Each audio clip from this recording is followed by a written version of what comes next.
राजतंत्र जहाँ होता ताजे वेद एवं परवर्ती समय सबु समय यह चलो एक भाविया भूल से लगे मुझे कहली गणतंत्र आम परंपरार विरोधी नु आम विश्वास विरोधी नु आम जगन्नाथ मंदिर संस्कृति रीति नीति सब चली था तार संपूर्ण सपक्ष महाराजा गजपति देव से जाकि छेरा पहरा करतु जो प्रकार अच्छा ये एक नम्रता बोलिकी आम ग्रहण कर सम्मान किसी लोक पालिकी बोईकि आणवे तामजान बोईकि आणवे टे हजम करवा कष्ट।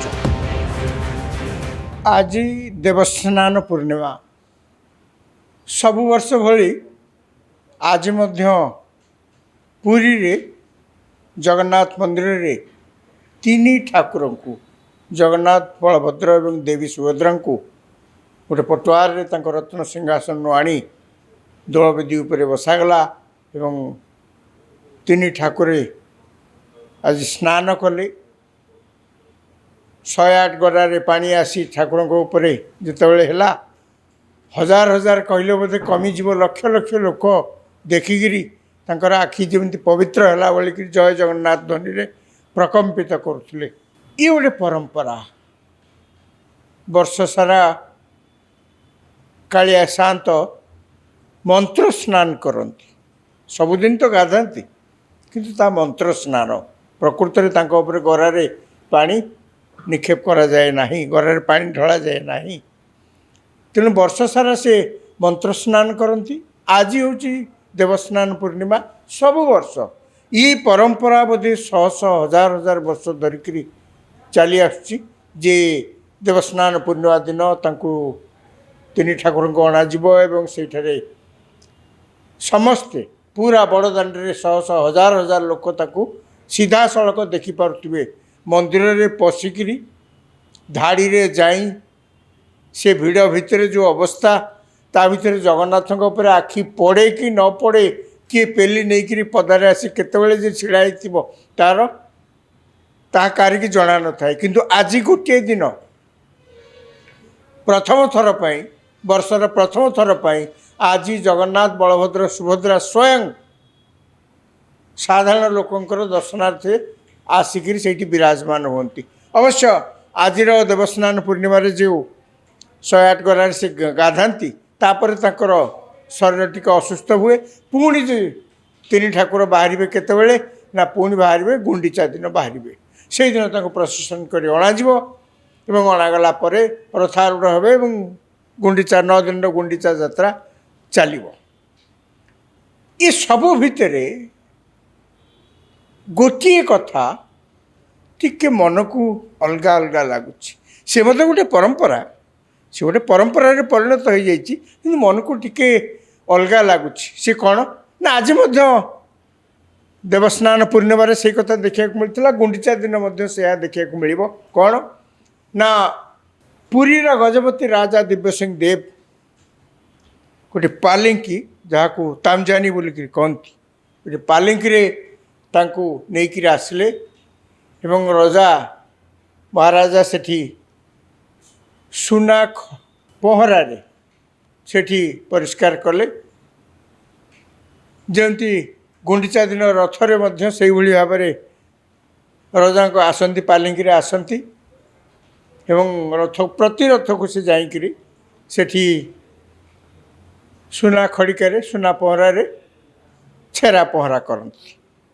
आज मध्य देवस्नान पूर्णिमा समान से परंपरा गढ़ी आसुची किंतु मन को अलग लगुच जे आमे परंपरा विरोधी नौ आमे चाहूनु जे सब कथा को सब कथार गोटे लॉजिक सब कथार गोटे रिजनिंग आड़ देखी सबकि असार सबकि राशनाल नुहे एमती गोटे कहीकि बहुत जिनस को बंद कर सपक्ष मु नुहे कहीं अनेक जिनस थाए जार कि कौ कारण बोलिकी आपण निर्धारित करने संभव हुए ये गोटे विश्वास कथा ये गोटे परंपरार कथा किंतु जो समय रे रजा को पालिंकी रे अणा जाउथिला एवं जो समय रे रजा तामजान ने आसी सबू रथरे चढ़िकी छेरा पहरा करुले दोलवेदी रे जाई छेरा पहरा करुले सी समय थिला अलगा आजिका दिन में 2026 मसीह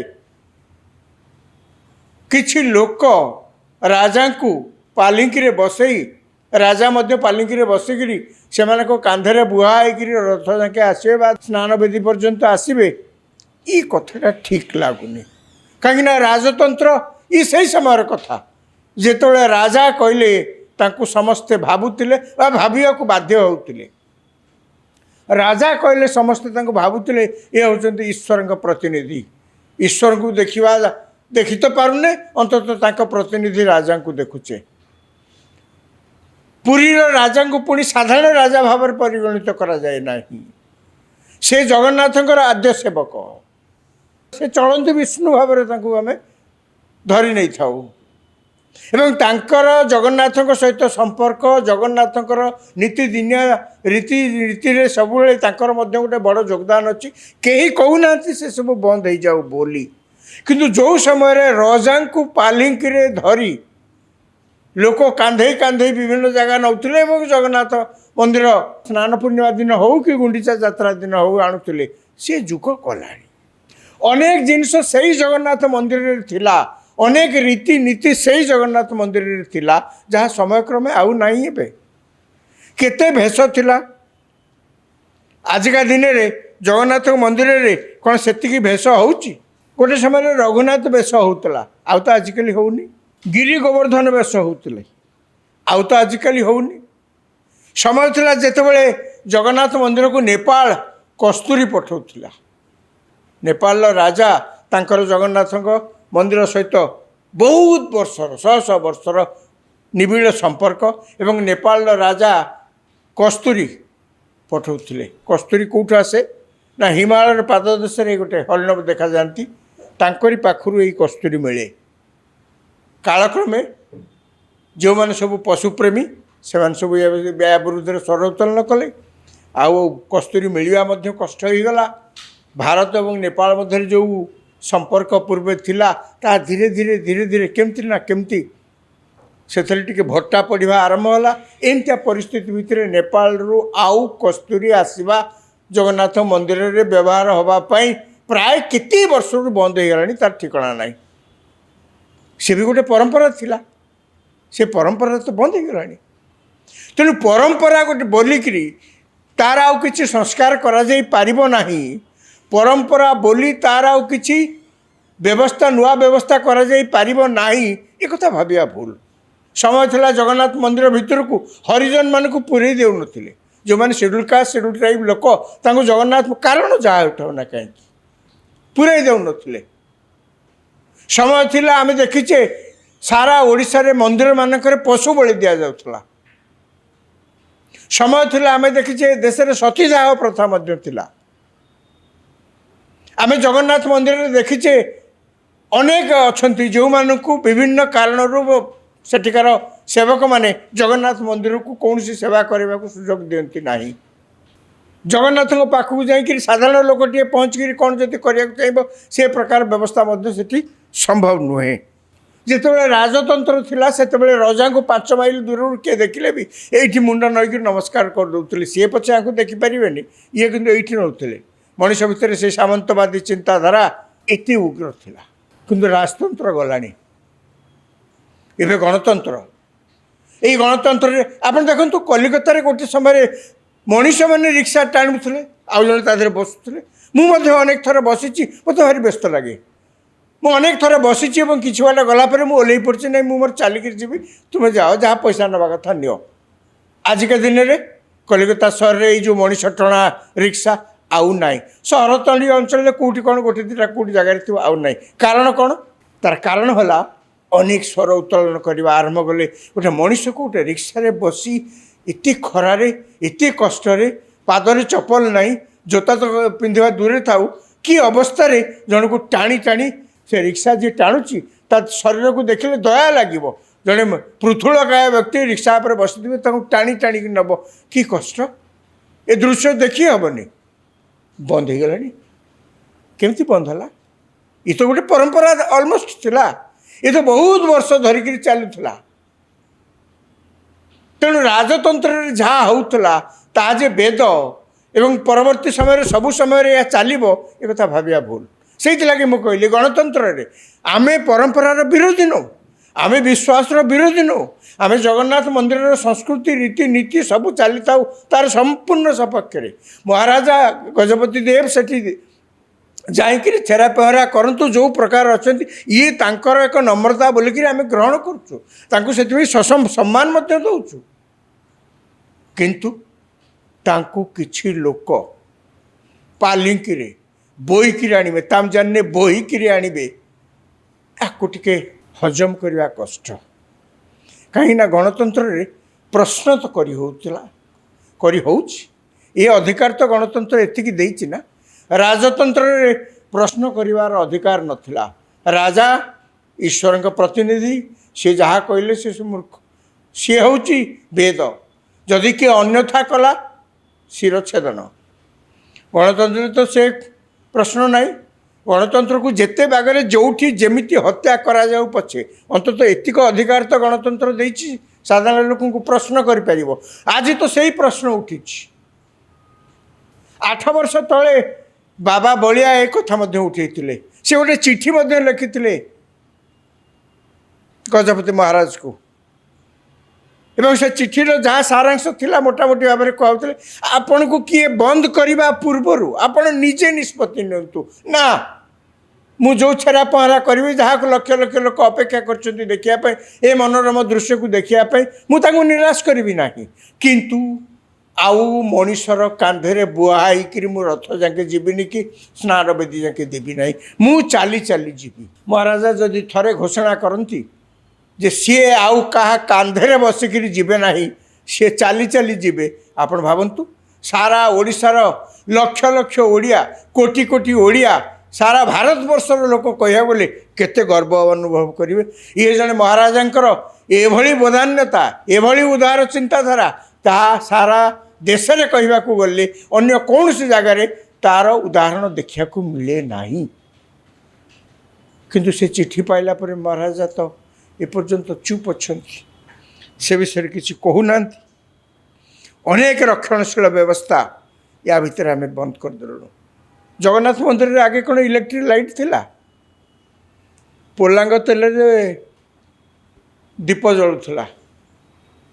ଦିନରେ ଟିକେ ରକ୍ଷଣ, ସନ୍ଧ୍ୟା ହେଲା ମାତ୍ରେ ଯଦି ଜଗନ୍ନାଥ ମନ୍ଦିରରେ କିଏ କେଉଁଠି ଯାଇକିରି ଦେଖିବାକୁ ଚାହୁଁଥିଲା ଜଗନ୍ନାଥଙ୍କୁ, ସେ କାଳିଆ ମୁହଁକୁ ଚାରିଆଡ଼େ ଅନ୍ଧାର ଦୀପି ଦୀପି ହେଇକିରି ଜଳୁଥିବ ସେ ପୋଲାଙ୍ଗ ତେଲ ଦୀପଟିଏ, କିଛି ଦିଶେନି।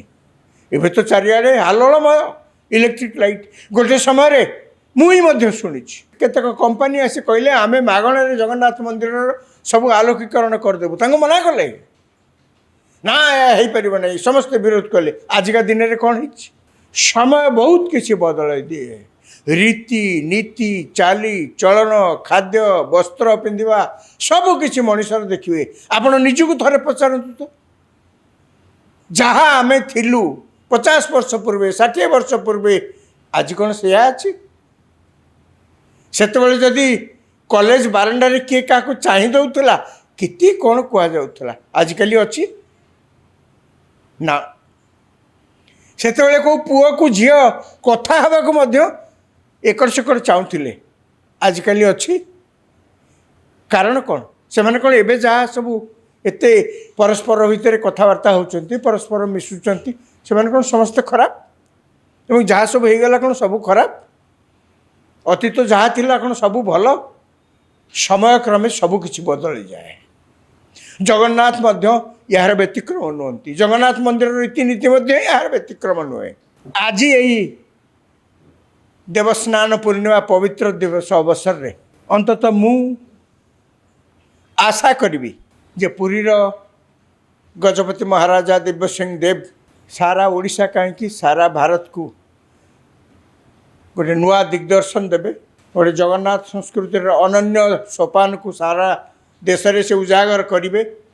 ଯଦି ସେ ନିଷ୍ପତ୍ତି ନିଅନ୍ତି, ଅନ୍ତତଃ ଆସନ୍ତା ଗୁଣ୍ଡିଚା ଯାତ୍ରା ପୂର୍ବରୁ ମୁଁ ତ ଭାବୁଛି ସେ ତାଙ୍କୁ ଅନୁରୋଧ କରିବି ନିଜ ଆଡ଼ୁ ଘୋଷଣା କରିବା କଥା ଯେ ଏଇ ବର୍ଷଠାରୁ ପୁରୀର ଗଜପତି ମହାରାଜା ଜଗନ୍ନାଥ, ବଳଭଦ୍ର, ସୁଭଦ୍ରାଙ୍କ ରଥରେ ଚଢ଼ିକିରି ଗୁଣ୍ଡିଚା ଦିନ ଯେଉଁ ଛେରା ପହଁରା କରିବେ ସ୍ୱର୍ଣ୍ଣ ସମାର୍ଜନୀରେ ସେ କଥା କରିବେ, ସେ ପରମ୍ପରାକୁ ବଜାୟ ରଖିବେ, ଏଥିରେ ସାମାନ୍ୟତମ ତ୍ରୁଟି ହେବ ନାହିଁ।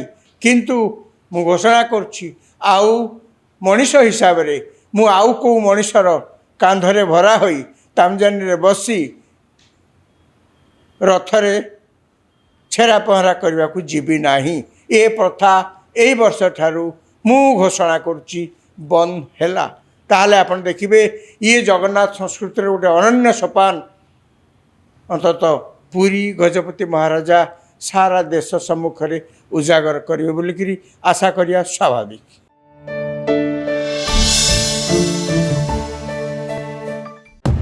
ରାଜତନ୍ତ୍ରରେ ଯାହା ହେଉଥିଲା ତାହା ଯେ ବେଦ ଏବଂ ପରବର୍ତ୍ତୀ ସମୟରେ ସବୁ ସମୟରେ ଏହା ଚାଲିବ ଏ କଥା ଭାବିବା ଭୁଲ।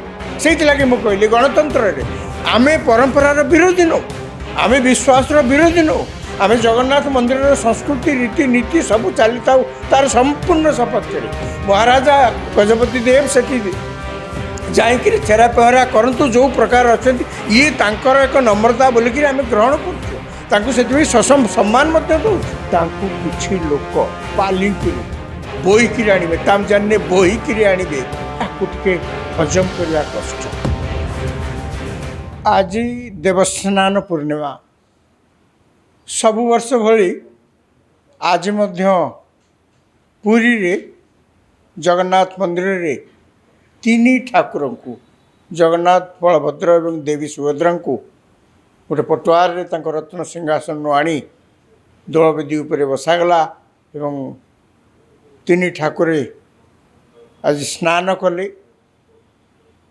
108 ଗରାରେ ପାଣି ଆସି ଠାକୁରଙ୍କ ଉପରେ ଯେତେବେଳେ ହେଲା, ହଜାର ହଜାର କହିଲେ ବୋଧେ କମିଯିବ, ଲକ୍ଷ ଲକ୍ଷ ଲୋକ ଦେଖିକିରି ତାଙ୍କର ଆଖି ଯେମିତି ପବିତ୍ର ହେଲା ବୋଲିକିରି ଜୟ ଜଗନ୍ନାଥ ଧ୍ୱନିରେ ପ୍ରକମ୍ପିତ କରୁଥିଲେ। ଇଏ ଗୋଟେ ପରମ୍ପରା। ବର୍ଷ ସାରା କାଳିଆ ସାନ୍ତ ମନ୍ତ୍ର ସ୍ନାନ କରନ୍ତି, ସବୁଦିନ ତ ଗାଧାନ୍ତି, କିନ୍ତୁ ତା ମନ୍ତ୍ର ସ୍ନାନ ପ୍ରକୃତରେ ତାଙ୍କ ଉପରେ ଗରାରେ ପାଣି ନିକ୍ଷେପ କରାଯାଏ ନାହିଁ, ଗରାରେ ପାଣି ଢଳାଯାଏ ନାହିଁ। ତେଣୁ ବର୍ଷ ସାରା ସେ ମନ୍ତ୍ର ସ୍ନାନ କରନ୍ତି। ଆଜି ହେଉଛି ଦେବସ୍ନାନ ପୂର୍ଣ୍ଣିମା। ସବୁ ବର୍ଷ ଇ ପରମ୍ପରା ବୋଧେ ଶହ ଶହ ହଜାର ହଜାର ବର୍ଷ ଧରିକିରି ଚାଲି ଆସୁଛି ଯେ ଦେବସ୍ନାନ ପୂର୍ଣ୍ଣିମା ଦିନ ତାଙ୍କୁ ତିନି ଠାକୁରଙ୍କୁ ଅଣାଯିବ ଏବଂ ସେଇଠାରେ ସମସ୍ତେ ପୁରା ବଡ଼ଦାଣ୍ଡରେ ଶହ ଶହ ହଜାର ହଜାର ଲୋକ ତାକୁ ସିଧାସଳଖ ଦେଖିପାରୁଥିବେ।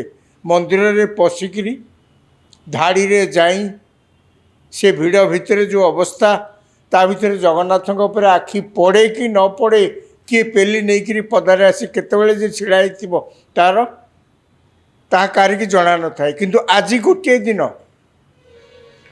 ପ୍ରଥମ ଥର ପାଇଁ, ବର୍ଷର ପ୍ରଥମ ଥର ପାଇଁ ଆଜି ଜଗନ୍ନାଥ ବଳଭଦ୍ର ସୁଭଦ୍ରା ସ୍ୱୟଂ ସାଧାରଣ ଲୋକଙ୍କର ଦର୍ଶନାର୍ଥେ ଆସିକିରି ସେଇଠି ବିରାଜମାନ ହୁଅନ୍ତି। ଅବଶ୍ୟ ଆଜିର ଦେବସ୍ନାନ ପୂର୍ଣ୍ଣିମାରେ ଯେଉଁ 108 ଗରାରେ ସେ ଗାଧାନ୍ତି, ତାପରେ ତାଙ୍କର ଶରୀର ଟିକେ ଅସୁସ୍ଥ ହୁଏ। ପୁଣି ତିନି ଠାକୁର ବାହାରିବେ କେତେବେଳେ ନା, ପୁଣି ବାହାରିବେ ଗୁଣ୍ଡିଚା ଦିନ ବାହାରିବେ। ସେଇଦିନ ତାଙ୍କୁ ପ୍ରସେସନ୍ କରି ଅଣାଯିବ ଏବଂ ଅଣାଗଲା ପରେ ରଥାରୂଢ଼ ହେବେ ଏବଂ ଗୁଣ୍ଡିଚା 9 ଦିନର ଗୁଣ୍ଡିଚା ଯାତ୍ରା ଚାଲିବ। ଏ ସବୁ ଭିତରେ ଗୋଟିଏ କଥା ଟିକେ ମନକୁ ଅଲଗା ଅଲଗା ଲାଗୁଛି। ସେ ମଧ୍ୟ ଗୋଟେ ପରମ୍ପରା, ସେ ଗୋଟେ ପରମ୍ପରାରେ ପରିଣତ ହୋଇଯାଇଛି, କିନ୍ତୁ ମନକୁ ଟିକେ ଅଲଗା ଲାଗୁଛି। ସେ କ'ଣ ନା, ଆଜି ମଧ୍ୟ ଦେବସ୍ନାନ ପୂର୍ଣ୍ଣିମାରେ ସେଇ କଥା ଦେଖିବାକୁ ମିଳିଥିଲା, ଗୁଣ୍ଡିଚା ଦିନ ମଧ୍ୟ ସେୟା ଦେଖିବାକୁ ମିଳିବ। କ'ଣ ନା, ପୁରୀର ଗଜପତି ରାଜା ଦିବ୍ୟସିଂହ ଦେବ ଗୋଟେ ପାଲିଙ୍କି, ଯାହାକୁ ତାମଜାନି ବୋଲିକିରି କହନ୍ତି, ଗୋଟେ ପାଲିଙ୍କିରେ ତାଙ୍କୁ ନେଇକିରି ଆସିଲେ ଏବଂ ରଜା ମହାରାଜା ସେଠି ସୁନା ପହଁରାରେ ସେଠି ପରିଷ୍କାର କଲେ। ଯେମିତି ଗୁଣ୍ଡିଚା ଦିନ ରଥରେ ମଧ୍ୟ ସେଇଭଳି ଭାବରେ ରଜାଙ୍କ ଆସନ୍ତି, ପାଲିଙ୍କିରେ ଆସନ୍ତି ଏବଂ ପ୍ରତି ରଥକୁ ସେ ଯାଇକିରି ସେଠି ସୁନା ଖଡ଼ିକାରେ, ସୁନା ପହଁରାରେ ଛେରା ପହଁରା କରନ୍ତି। ଆଜି ମଧ୍ୟ ଦେବସ୍ନାନ ପୂର୍ଣ୍ଣିମାରେ ସମାନ ସେଇ ପରମ୍ପରା ଗଢ଼ି ଆସୁଛି। କିନ୍ତୁ ମନକୁ ଅଲଗା ଲାଗୁଛି ଯେ ଆମେ ପରମ୍ପରା ବିରୋଧୀ ନଉ। ଆମେ ଚାହୁଁନୁ ଯେ ସବୁ କଥାରେ ଗୋଟେ ଲଜିକ୍, ସବୁ କଥାରେ ଗୋଟେ ରିଜନିଂର ଆଳ ଦେଖେଇକିରି ସବୁକିଛି ଅସାର, ସବୁକିଛି ରାସନାଲ୍ ନୁହେଁ, ଏମିତି ଗୋଟେ କହିକିରି ବହୁ ଜିନିଷକୁ ବନ୍ଦ କରିବା ସପକ୍ଷରେ ମୁଁ ନୁହେଁ। କାହିଁକିନା ଅନେକ ଜିନିଷ ଥାଏ ଯାହାର କିଛି କେଉଁ କାରଣ ବୋଲିକିରି ଆପଣ ନିର୍ଦ୍ଧାରିତ କରିବା ସମ୍ଭବ ହୁଏନି। ଇଏ ଗୋଟେ ବିଶ୍ୱାସର କଥା, ଇଏ ଗୋଟେ ପରମ୍ପରାର କଥା। କିନ୍ତୁ ଯେଉଁ ସମୟରେ ରଜାଙ୍କୁ ପାଲିଙ୍କିରେ ଅଣାଯାଉଥିଲା ଏବଂ ଯେଉଁ ସମୟରେ ରଜା ତାମଜାନରେ ଆସି ସବୁ ରଥରେ ଚଢ଼ିକିରି ଛେରା ପହଁରା କରୁଥିଲେ ବା ଦୋଳବେଦୀରେ ଯାଇ ଛେରା ପହଁରା କରୁଥିଲେ, ସେ ସମୟ ଥିଲା ଅଲଗା। ଆଜିକା ଦିନରେ 2026 ମସିହାରେ କିଛି ଲୋକ ରାଜାଙ୍କୁ ପାଲିଙ୍କିରେ ବସେଇ, ରାଜା ମଧ୍ୟ ପାଲିଙ୍କିରେ ବସିକିରି ସେମାନଙ୍କ କାନ୍ଧରେ ବୁହା ହେଇକିରି ରଥ ଯାକେ ଆସିବେ ବା ସ୍ନାନ ବେଦୀ ପର୍ଯ୍ୟନ୍ତ ଆସିବେ, ଏ କଥାଟା ଠିକ୍ ଲାଗୁନି। କାହିଁକିନା ରାଜତନ୍ତ୍ର ଇ ସେଇ ସମୟର କଥା ଯେତେବେଳେ ରାଜା କହିଲେ ତାଙ୍କୁ ସମସ୍ତେ ଭାବୁଥିଲେ ବା ଭାବିବାକୁ ବାଧ୍ୟ ହେଉଥିଲେ। ରାଜା କହିଲେ ସମସ୍ତେ ତାଙ୍କୁ ଭାବୁଥିଲେ ଏ ହେଉଛନ୍ତି ଈଶ୍ୱରଙ୍କ ପ୍ରତିନିଧି। ଈଶ୍ୱରଙ୍କୁ ଦେଖି ତ ପାରୁନେ, ଅନ୍ତତଃ ତାଙ୍କ ପ୍ରତିନିଧି ରାଜାଙ୍କୁ ଦେଖୁଛେ। ପୁରୀର ରାଜାଙ୍କୁ ପୁଣି ସାଧାରଣ ରାଜା ଭାବରେ ପରିଗଣିତ କରାଯାଏ ନାହିଁ। ସେ ଜଗନ୍ନାଥଙ୍କର ଆଦ୍ୟ ସେବକ, ସେ ଚଳନ୍ତି ବିଷ୍ଣୁ ଭାବରେ ତାଙ୍କୁ ଆମେ ଧରି ନେଇଥାଉ। ଏବଂ ତାଙ୍କର ଜଗନ୍ନାଥଙ୍କ ସହିତ ସମ୍ପର୍କ, ଜଗନ୍ନାଥଙ୍କର ନୀତିଦିନିଆ ରୀତିରେ ସବୁବେଳେ ତାଙ୍କର ମଧ୍ୟ ଗୋଟେ ବଡ଼ ଯୋଗଦାନ ଅଛି। କେହି କହୁନାହାନ୍ତି ସେସବୁ ବନ୍ଦ ହେଇଯାଉ ବୋଲି। କିନ୍ତୁ ଯେଉଁ ସମୟରେ ରଜାଙ୍କୁ ପାଲିଙ୍କିରେ ଧରି ଲୋକ କାନ୍ଧେଇ ବିଭିନ୍ନ ଜାଗା ନେଉଥିଲେ ଏବଂ ଜଗନ୍ନାଥ ମନ୍ଦିର ସ୍ନାନ ପୂର୍ଣ୍ଣିମା ଦିନ ହେଉ କି ଗୁଣ୍ଡିଚା ଯାତ୍ରା ଦିନ ହେଉ ଆଣୁଥିଲେ, ସେ ଯୁଗ ଗଲାଣି। ଅନେକ ଜିନିଷ ସେଇ ଜଗନ୍ନାଥ ମନ୍ଦିରରେ ଥିଲା, ଅନେକ ରୀତିନୀତି ସେଇ ଜଗନ୍ନାଥ ମନ୍ଦିରରେ ଥିଲା, ଯାହା ସମୟକ୍ରମେ ଆଉ ନାହିଁ। ଏବେ କେତେ ଭେଷ ଥିଲା। ଆଜିକା ଦିନରେ ଜଗନ୍ନାଥ ମନ୍ଦିରରେ କ'ଣ ସେତିକି ଭେଷ ହେଉଛି? ଗୋଟେ ସମୟରେ ରଘୁନାଥ ବେଶ ହେଉଥିଲା, ଆଉ ତ ଆଜିକାଲି ହେଉନି। ଗିରି ଗୋବର୍ଦ୍ଧନ ବେଶ ହେଉଥିଲେ, ଆଉ ତ ଆଜିକାଲି ହେଉନି। ସମୟ ଥିଲା ଯେତେବେଳେ ଜଗନ୍ନାଥ ମନ୍ଦିରକୁ ନେପାଳ କସ୍ତୁରୀ ପଠାଉଥିଲା। ନେପାଳର ରାଜା ତାଙ୍କର ଜଗନ୍ନାଥଙ୍କ ମନ୍ଦିର ସହିତ ବହୁତ ବର୍ଷର, ଶହ ବର୍ଷର ନିବିଡ଼ ସମ୍ପର୍କ ଏବଂ ନେପାଳର ରାଜା କସ୍ତୁରୀ ପଠାଉଥିଲେ। କସ୍ତୁରୀ କେଉଁଠୁ ଆସେ ନା ହିମାଳୟର ପାଦଦେଶରେ ଗୋଟେ ହରିଣ ଦେଖାଯାଆନ୍ତି, ତାଙ୍କରି ପାଖରୁ ଏଇ କସ୍ତୁରୀ ମିଳେ। କାଳକ୍ରମେ ଯେଉଁମାନେ ସବୁ ପଶୁପ୍ରେମୀ ସେମାନେ ସବୁ ଏହା ବିରୁଦ୍ଧରେ ସ୍ୱର ଉତ୍ତୋଳନ କଲେ, ଆଉ କସ୍ତୁରୀ ମିଳିବା ମଧ୍ୟ କଷ୍ଟ ହୋଇଗଲା। ଭାରତ ଏବଂ ନେପାଳ ମଧ୍ୟରେ ଯେଉଁ ସମ୍ପର୍କ ପୂର୍ବେ ଥିଲା, ତାହା ଧୀରେ ଧୀରେ କେମିତି ସେଥିରେ ଟିକେ ଭଟ୍ଟା ପଡ଼ିବା ଆରମ୍ଭ ହେଲା। ଏମିତିଆ ପରିସ୍ଥିତି ଭିତରେ ନେପାଳରୁ ଆଉ କସ୍ତୁରୀ ଆସିବା ଜଗନ୍ନାଥ ମନ୍ଦିରରେ ବ୍ୟବହାର ହେବା ପାଇଁ ପ୍ରାୟ କେତେ ବର୍ଷରୁ ବନ୍ଦ ହୋଇଗଲାଣି, ତାର ଠିକଣା ନାହିଁ। ସେ ବି ଗୋଟେ ପରମ୍ପରା ଥିଲା, ସେ ପରମ୍ପରା ତ ବନ୍ଦ ହୋଇଗଲାଣି। ତେଣୁ ପରମ୍ପରା ଗୋଟେ ବୋଲିକିରି ତାର ଆଉ କିଛି ସଂସ୍କାର କରାଯାଇପାରିବ ନାହିଁ। ପରମ୍ପରା ବୋଲି ତାର ଆଉ କିଛି ନୂଆ ବ୍ୟବସ୍ଥା କରାଯାଇପାରିବ ନାହିଁ, ଏକଥା ଭାବିବା ଭୁଲ। ସମୟ ଥିଲା ଜଗନ୍ନାଥ ମନ୍ଦିର ଭିତରକୁ ହରିଜନମାନଙ୍କୁ ପୁରେଇ ଦେଉନଥିଲେ। ଯେଉଁମାନେ ସେଡ୍ୟୁଲ୍ କାଷ୍ଟ, ସେଡ୍ୟୁଲ୍ ଟ୍ରାଇବ୍ ଲୋକ, ତାଙ୍କୁ ଜଗନ୍ନାଥ କାରଣ ଯାହା ଉଠାଉ ନା କାହିଁକି ପୁରେଇ ଦେଉନଥିଲେ। ସମୟ ଥିଲା ଆମେ ଦେଖିଛେ ସାରା ଓଡ଼ିଶାରେ ମନ୍ଦିରମାନଙ୍କରେ ପଶୁ ବଳି ଦିଆଯାଉଥିଲା। ସମୟ ଥିଲା ଆମେ ଦେଖିଛେ ଦେଶରେ ସତୀଦାହ ପ୍ରଥା ମଧ୍ୟ ଥିଲା। ଆମେ ଜଗନ୍ନାଥ ମନ୍ଦିରରେ ଦେଖିଛେ ଅନେକ ଅଛନ୍ତି ଯେଉଁମାନଙ୍କୁ ବିଭିନ୍ନ କାରଣରୁ ସେଠିକାର ସେବକମାନେ ଜଗନ୍ନାଥ ମନ୍ଦିରକୁ କୌଣସି ସେବା କରିବାକୁ ସୁଯୋଗ ଦିଅନ୍ତି ନାହିଁ। ଜଗନ୍ନାଥଙ୍କ ପାଖକୁ ଯାଇକରି ସାଧାରଣ ଲୋକଟିଏ ପହଞ୍ଚିକିରି କ'ଣ ଯଦି କରିବାକୁ ଚାହିଁବ, ସେ ପ୍ରକାର ବ୍ୟବସ୍ଥା ମଧ୍ୟ ସେଠି ସମ୍ଭବ ନୁହେଁ। ଯେତେବେଳେ ରାଜତନ୍ତ୍ର ଥିଲା ସେତେବେଳେ ରଜାଙ୍କୁ 5 ମାଇଲ ଦୂରରୁ କିଏ ଦେଖିଲେ ବି ଏଇଠି ମୁଣ୍ଡ ନଇକି ନମସ୍କାର କରିଦେଉଥିଲେ। ସିଏ ପଛେ ଆଙ୍କୁ ଦେଖିପାରିବେନି, ଇଏ କିନ୍ତୁ ଏଇଠି ନେଉଥିଲେ। ମଣିଷ ଭିତରେ ସେ ସାମନ୍ତବାଦୀ ଚିନ୍ତାଧାରା ଏତେ ଉଗ୍ର ଥିଲା। କିନ୍ତୁ ରାଜତନ୍ତ୍ର ଗଲାଣି, ଏବେ ଗଣତନ୍ତ୍ର। ଏଇ ଗଣତନ୍ତ୍ରରେ ଆପଣ ଦେଖନ୍ତୁ, କଲିକତାରେ ଗୋଟେ ସମୟରେ ମଣିଷମାନେ ରିକ୍ସା ଟାଣୁଥିଲେ, ଆଉ ଜଣେ ତା ଦେହରେ ବସୁଥିଲେ। ମୁଁ ମଧ୍ୟ ଅନେକ ଥର ବସିଛି, ମୋତେ ଭାରି ବ୍ୟସ୍ତ ଲାଗେ। ମୁଁ ଅନେକ ଥର ବସିଛି ଏବଂ କିଛି ବାଟ ଗଲା ପରେ ମୁଁ ଓହ୍ଲେଇ ପଡ଼ିଛି, ନାହିଁ ମୁଁ ମୋର ଚାଲିକିରି ଯିବି, ତୁମେ ଯାଅ, ଯାହା ପଇସା ନେବା କଥା ନିଅ। ଆଜିକା ଦିନରେ कलिकता सहर में जो मनीष टणा रिक्शा आउ नाई सहर तली अंचल कौटी कौन गोटे दुटा कौटी जगार थी आउ नाई कारण कौन तार कारण है अनेक स्वर उत्तोलन करने आरंभ कले गोटे मनीष को गोटे रिक्शा बसी एत खरारे एत कष्ट पादरे चपल नाई जोता तो पिंधा दूरे थाऊ कि अवस्था जन को टाणी टाणी से रिक्शा जी टाणुची ता शरीर को देखले दया लगे जड़े पृथुलकाय व्यक्ति रिक्शा पर बसि टाणी टाणी नब कि कष्ट ए दृश्य देखी हेनी बंद हो गला केमती बंद है ये तो गोटे परंपरा अलमोस्ट थिला ये तो बहुत वर्ष धरिकी चलूला तेणु राजतंत्र जहाँ होता ताजे वेद एवं परवर्ती समय सबु समय यह चलो एक कथा भाविया भूल से लगे मुझे कहली गणतंत्र आमे परंपरार विरोधी नो आमे विश्वास विरोधी नो आमे जगन्नाथ मंदिर संस्कृति रीति नीति सब चली था तार संपूर्ण सपक्ष महाराजा गजपति देव सेठी जाकि छेरा पहरा करतु जो प्रकार अच्छा ये तांकर एक नम्रता बोलिकी आम ग्रहण करूँ सम्मान दौचु किंतु तांकु किछि लोक पालिंकी बोईकी आणवे ताम जाने बोईकी आणवे याकू टिके हजम करवा कष्ट कहीं गणतंत्र रे प्रश्न तो करी ये अधिकार तो गणतंत्र एतिकी देइछि ना राजतंत्र रे प्रश्न करिवार अधिकार नथिला राजा ईश्वर प्रतिनिधि सी जहाँ कहले से मूर्ख सी हूँ वेद जदि किए अन्यथा कला शिरछेदन गणतंत्र तो से प्रश्न नाई गणतंत्र को जिते बागरे जोठी जेमिति हत्या करा जाऊ पछे अंतत एतिक अधिकार तो गणतंत्र देइछि साधारण लोक को प्रश्न करि आज तो सही प्रश्न उठी 8 वर्ष तले बाबा बलिया एक कथा उठे से गोटे चिठी लिखी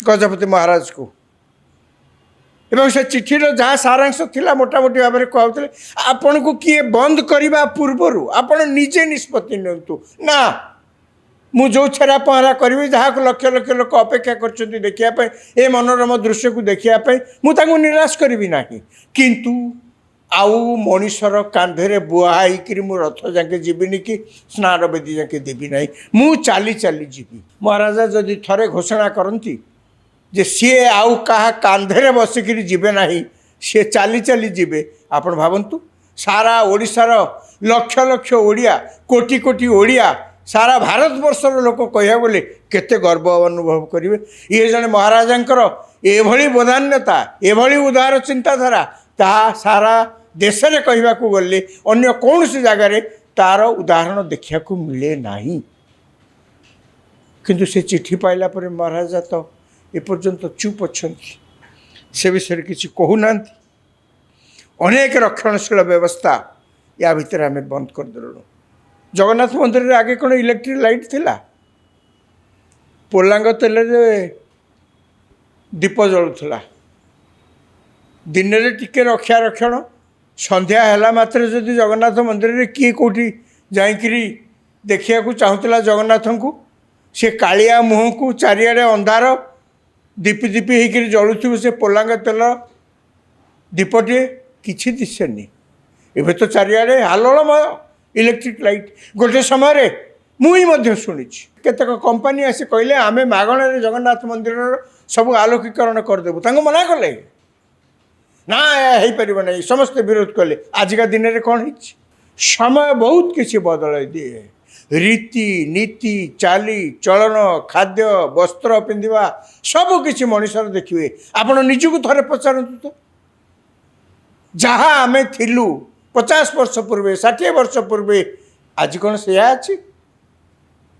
सेतबेले जदि कॉलेज बारंडारे किए क्या चाह दौला किति कौन कहुला आजिकल अच्छी ना सेतबेले को पुओ को झी कथा हवा एकड़ सेकड़ चाहूले आजिकल अच्छी कारण कौन से मैंने कौन एवं जहाँ सब एते परस्पर भितर कथबार्ता होती परस्पर मिशुंट से कौन समस्ते खराब एवं जहाँ सब होगला कौन सब खराब अतीत जहाँ थिला कौन सब भल समय क्रमे सब किसी बदली जाए जगन्नाथ यार व्यतिक्रम नुहति जगन्नाथ मंदिर रीतिनीति यार व्यतिक्रम नुहे आज यही देवस्नान पूर्णिमा पवित्र दिवस अवसर रे अंततः मु आशा करी जे पुरीर गजपति महाराजा दिव्य सिंह देव सारा ओडिशा कहीं सारा भारत को गोटे नुआ दिग्दर्शन देवे गोटे जगन्नाथ संस्कृति अनन्य सोपान को सारा